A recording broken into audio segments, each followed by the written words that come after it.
And we begin with a call to conserve energy to prevent any rolling outages in Texas. ERCOT asked everyone to cut back on electricity starting at 3 o'clock this afternoon, and the advisory just expired in the last minute at 10 p.m. Yeah, demand came very close to the available capacity at around 8 o'clock this evening. Sydney Persing is live in the newsroom where she's been monitoring conditions all evening.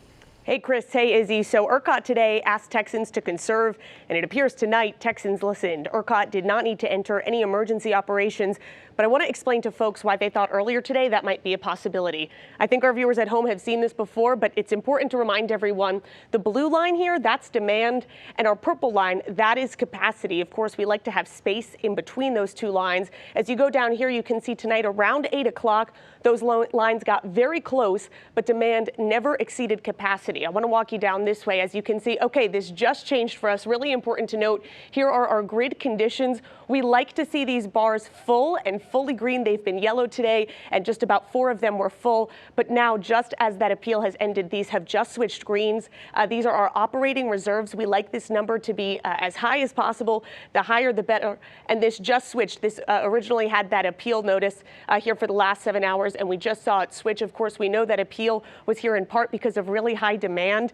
And I want to talk about demand. We're going to pull up another graph for you here. I know we're throwing a lot of numbers and graphs your way, but this one is important. You are looking at the system-wide prices, and you can see they were all over the place today. You see how the graph spikes up and down? All you really need to know is that the price is high when demand is up. So in the beginning, you see those prices were just around $20, $30 per megawatt hour.